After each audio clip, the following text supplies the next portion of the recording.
I'm Chris with Everyman Overland, and I'm about to cut a giant hole in my fender. Today, I'm gonna be putting a snorkel on old Janky here. Snorkels may or may not be the most popular thing in the whole world.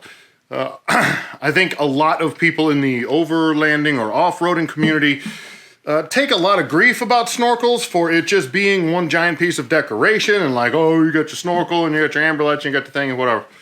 And with some people, a lot of people, that might be true. And I think I sort of fell into the camp of, I don't want a snorkel, I don't need a snorkel, I'm not getting a snorkel. They look silly, like, oh, I'm the snorkel crew, right? We make fun of people. But 2 weeks from now, 2 weeks actually from today, we are going to be in Coppinger Cove in Tennessee. And it's raining a whole bunch. Like all the next couple weeks it's scheduled to rain. So we're expecting the water to be kind of high. We were there, God, it's been over a year at this point, a little over a year ago, and the water was deep. There were a couple of times where we went through the water actually came up over the hood. Well, so the stock air intake on Janky is right behind this fender, and it's right at about this altitude, right? So long as the water is down here, we're gonna be okay. I'm a little concerned, in fact, the couple of times that I dove into the water at the Cove last year, and like I say, the water came up over the hood and actually kissed the windshield, it scared the hell out of me. I was for sure, oh, that's it, no more engine, I'm gonna have to walk home. We made it out. We made it out okay. And if I didn't put a snorkel on the truck, we would probably make it out okay again. But I'm sort of feeling like it's worth putting it on there. So the snorkel I purchased, me being as cheap as I am and not having the money for, I don't know. There's snorkels out there that are 500 bucks, 800 bucks, 1,000 bucks. I've seen them that are molded in like this and they come up and and they're real good looking and they're real nice. I don't have that kind of cash. So I got this. Well, I guess you could call it an eBay snorkel, right? I got an eBay snorkel. I got it on Amazon, so maybe I got an Amazon snorkel. The box has no markings on it. It's just a brown box. There are no markings on this for who made it. There are no instructions. This is the instructions. You get a template, which at least you get a template, right? Hopefully you have all the nuts and bolts and screws and brackets and everything that you need in here. There's some rivets. As this sits up here like this, there's a bracket that goes into here that actually gets riveted into this panel. So this is gonna sit here like this, and bracket and rivets, and we'll put that there. Snorkel. I went with this snorkel for a couple reasons. First and foremost, it's cheap, and I'm crossing my fingers that it fits. Secondly, I really didn't want one of the snorkels that are fairly common where this goes here, and then there's a great big arm on the outside of the fender out here, because you can see there's a whole bunch of scratches all over the place here. There's great big rock rash right there and right there. And I'm just scared that if there's a big plastic thing here, that's gonna be the first thing to touch whatever obstacle that I'm going past, as opposed to like this plastic fender or whatever. And I'm worried about causing a lot of structural damage because I had a snorkel on here. Now this snorkel, it's kind of sticking out a little bit at the moment. It'll sit in flush with the fender. It'll still stick out a little bit, but it only sticks out a little, and it doesn't stick out all the way down the fender, right? All the way down to here. I guess we'll kind of see how things go. Being that there are no instructions, I'm gonna get the hood opened up. I'm gonna take the inner fender liner out, kind of take a look up in there and see how things are done. Maybe this goes here, or I don't know. I don't know where this stuff goes, but I'm gonna pull the truck apart and let's see if we can figure it out. Okay, so I have the tire off, I've got the fender liner taken out of it and all the pieces and parts. And I'm here to tell you, it was extremely difficult to get the fender liner out. There's these, where are they? There's these little clips, okay? And these go into the fender, dook, that pops into the fender, and then you run a screw into it, right? Well, you can see there's a little tab on the top and the bottom right there, and you have to squeeze those together to pop this out. Well, this is on top of the fender liner, so you can't get the fender liner out until you take these things out. And you can't, these are inside the fender, so you can't reach up in there to get the screwdriver. These are a horror show. I don't even really have a good solution for these, other than if you get a screwdriver in there, you can see that the tabs are kind of on the corners.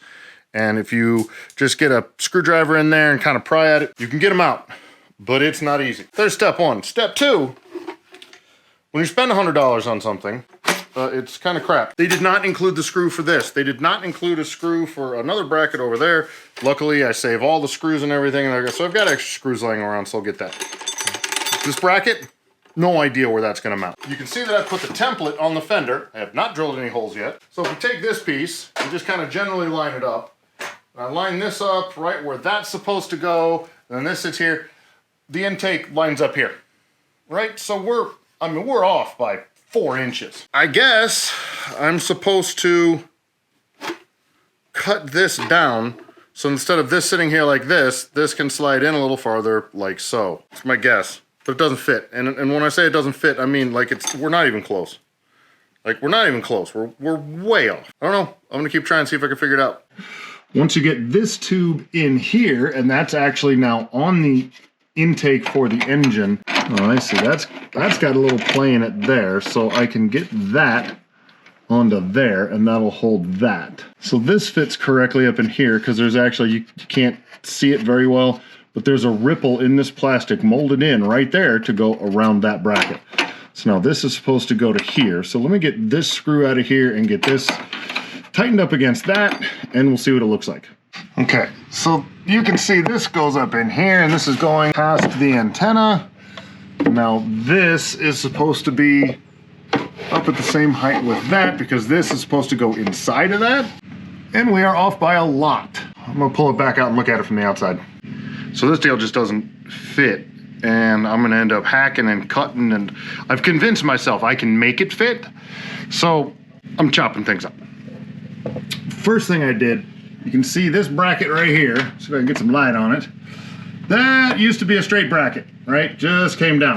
So I've put this bend in it here to bring it out so that this fits up there better.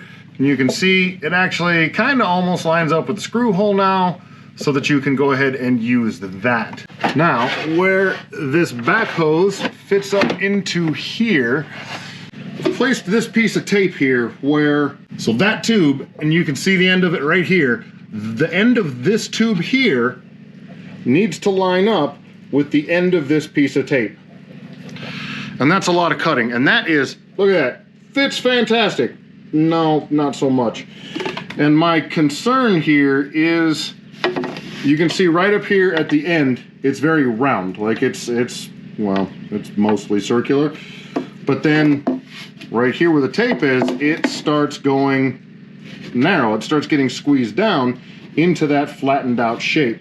So when I cut this off, this may not fit so well in the end of that tube, but somehow I've convinced myself this is the right thing to do, and that cutting a giant hole inside of the fender based upon all of these things is the right thing.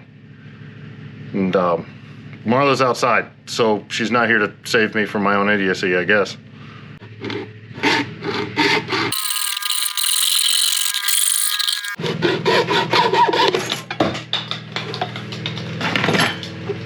And there it is. So my hair had a wardrobe change because I slept on this last night because I was having a lot of trouble deciding, is this really a good idea? Do I really want to drill a giant hole in the thing? And it's big, right?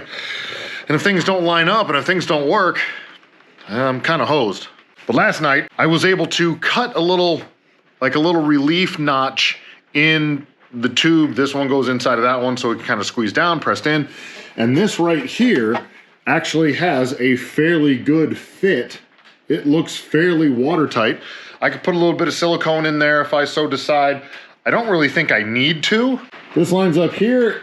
Everything seems to fit great. So I'm going for it. I'm gonna start drilling big holes. I'm really nervous, but we're gonna do this.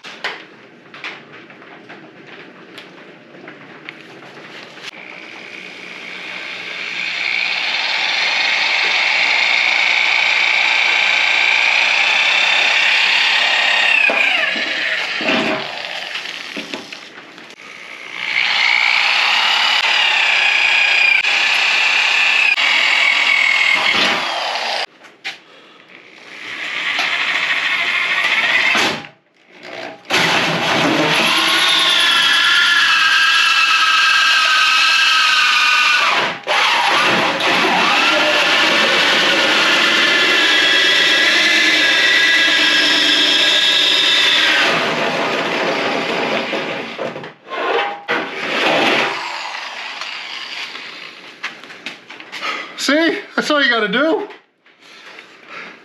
That's not nerve-wracking at all. So now I'm gonna drill out these smaller holes, and these are the mounting holes that mounting screws go through. I don't know, I think they're using a 6mm screw, an M6 or an M8, something like that. I don't know what size it is, but it's a little bit smaller than a 3/8. So I'm gonna drill the holes out with a 3/8 bit, just to give them a little bit of wiggle room, just to make sure that I can get the snorkel position right where it needs to be, and then tighten all these bolts up. And then I'm gonna have to get in here, wrestle this inner tube up in to match up with this. I'll probably put a little bit of silicone on the edge of this metal just to make sure it doesn't rust up too bad, and then on the inside of that tube as it goes up here where they meet together, hopefully waterproofing that, or at least waterproofing it enough. I mean, I don't plan on driving this truck underwater and staying underwater for 20 minutes just in the case that bloop, it dunks down a little bit deep. I'd rather not fill the whole intake system with water. So let's get these holes drilled out. I'll get the snorkel mounted up on here and we'll keep on trucking.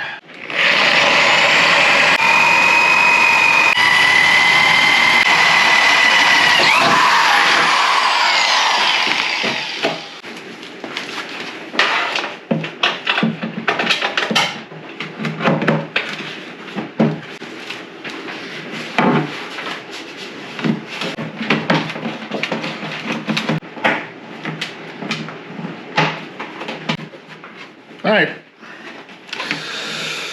and it doesn't line up quite good enough, so I'm gonna make these holes bigger.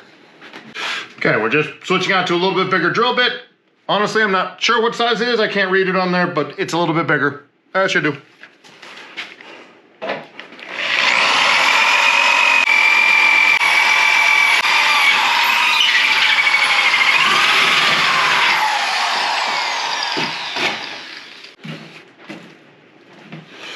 All right, well, there's 3 of the screws, and it looks okay.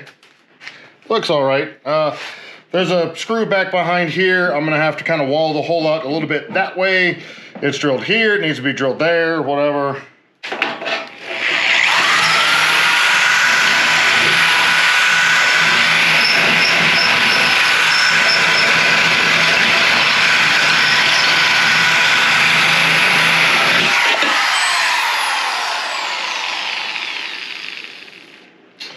Didn't see that coming. Always buy high quality drill bits so that you can, I don't know, so you can be this guy. Yeah. Okay, next up is this bracket here. Now this bracket holds the snorkel from flopping around, and this actually gets riveted on. You can see the 3 holes up there, and so I'm gonna have to drill holes in that to make the rivets. These screws that you see in here that hold this bracket to the snorkel, they did not include those. I didn't get those. Luckily, I had some sitting in my toolbox, but these are like Phillips head screws, and because the bracket's there, I can't get the screw in that way, so I'm gonna have to, just for now, tighten them up with some like vice grips or whatever, just to kind of snug them up, and then I'll go see about getting some different screws that actually have a bolt head on them to tighten them up properly. But for now, I'm just gonna line this up like this, and then I will take my handy dandy Sharpie, and I want it to sit right about there.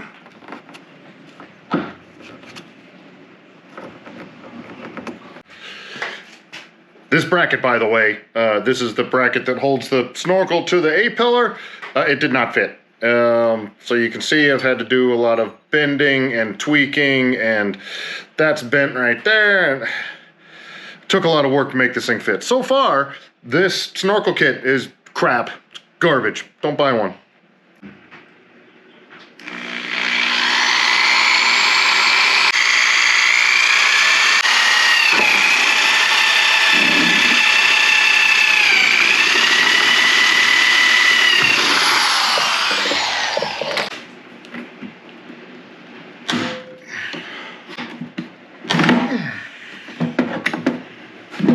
Okay, so here's where we're at.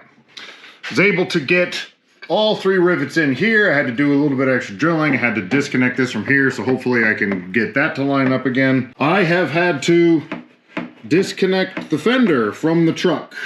Getting the intake tube that runs from the back of this and through the fender up into here, it has, like the back of this has a cone that sticks out, and it has to go into that hole right there. So fitting one past the other, like once it's all in place, everything's fine because this goes over here and that goes into there. Everything will be fine, but getting them past each other is going to be difficult. So I unbolted the bottom of the fender, so hopefully I can swing the fender out far enough to get the pieces up in there.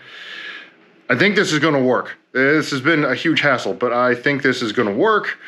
None of this is fit properly. It's crap, but yo, you get what you paid for. And I bought a really cheap snorkel system, so this is on me. Okay, success. I have it on. It took a ton of wrestling and even wrestling a ton of little components. Like I ended up taking this end of the air hose out, which meant I took this whole air hose out. And then to get this out, it's got a bracket with a bolt down there and a bracket with a bolt down there. Those had to come out. And for those to come out, the windshield wiper had to move and this secondary battery had to move. Everything had to move, right? But I got everything out of there. I was able to get the snorkel, whatever, the intake tube down here. You can see how it goes into the fender here, and that lines up with the factory hose, goes all the way across, lines up in here, everything's tucked out of the way.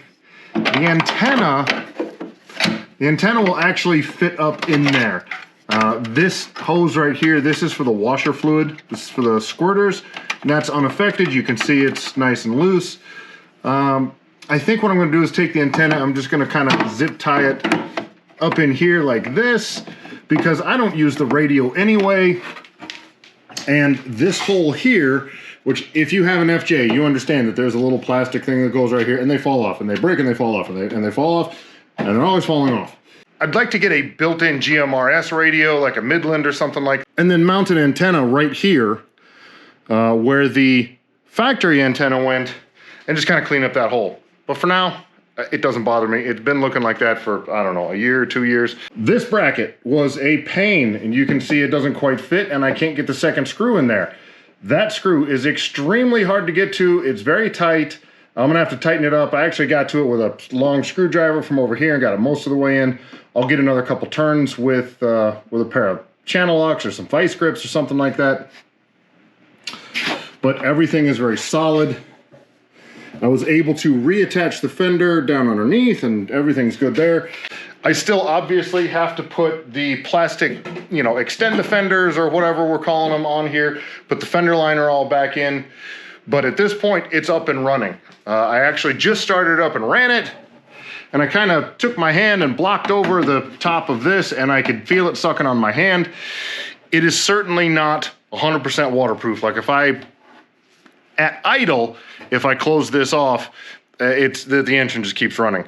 I think the biggest leak is where this piece here matches up with the tube behind it. There just wasn't any good way to get any type of sealing in there. I'd considered getting I actually have some silicone on the table over there. It's gonna take some silicone and kind of run some silicone around the back of it, hoping to kind of smudge it in there. But here again, if the water is up to here for a really extended time, it may be able to start drawing water through there. But it's also easier to breathe air than to breathe water. So even if it's not perfectly sealed right here, and we start getting in a little bit of water here, it's still a lot easier for the truck to breathe through up here and then just get air into the engine instead of just solid water. So I'm pretty confident that this is gonna be okay. So now I've just got to see if I can remember how to get all this stuff back together. And there it is. It's done. So it's on, it's installed. The fender liner is back in, the fender is back on. Everything's good and solid. It's not falling off. It does stick out a little bit farther down here than I had hoped, but at least it sticks out all the way back out there and not up here. I think we've all heard stories about, oh, I couldn't drive my truck because it was all choked down because I suppose that's possible. Highway speeds, get the RPMs way up there, and maybe it doesn't work as good. I don't think I'm gonna have that problem, kind of looking at the size of the ducting and whatever. I think it's gonna be fine. So I'll post up a link down in the description so you know which one not to buy, because this was pretty much crap. Like you can see right here, there's this giant hole because the European market, or I don't know, maybe it's the Asian markets, I don't know, some market FJ Cruiser has a little reflector right there. So this is built so that you can take that reflector and move it out to the outside. And so now I'm just gonna have to source a Euro market, Asian market, whoever's market reflector and just stick it in there. I don't think I'm gonna hook it up, wire it up, but just so it's not a silly looking hole. I think the only kind of odd fitment issue that I had, other than just it didn't fit at all, but now that it's customized and I bent the brackets and I did all the things and I cut the tube and everything to get it in the truck, the only thing that's a little wonky now is you can see that the fender, I don't know how easy it is to see, the fender sticks out just a tiny bit right here, and it didn't do that before. What's going on is, without this upper bracket on here, it was standing up a little bit taller, and as I pushed this over to meet up with that bracket, it kind of pulled the fender out a little bit.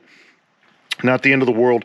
The door, like when you open the door opens fine, everything, and I don't know that anybody would ever look at an FJ Cruiser and go, the panel gaps are the... Nobody cares. Nobody cares about panel gaps, right? So that's it. Now I have a Snorkel. Hopefully everything goes real well. If something kind of goes goofy, or if I'm having trouble, I hear some rattling, whatever, I'll let you guys know either in an addendum to this, or I'll let you know in a later video, and I'm sure you'll see the truck halfway underwater when we go through Coppinger Cove and not dying.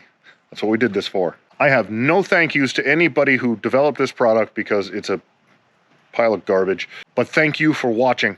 Hopefully this was helpful, and if for whatever reason you decide, I just have to have that and I'm gonna buy, maybe this helps you. Okay, well at least I know what I'm getting into, and there's a whole lot of digging and a whole lot of unbolting to get this thing together. Thank you so much for watching. We'll see you on the next one.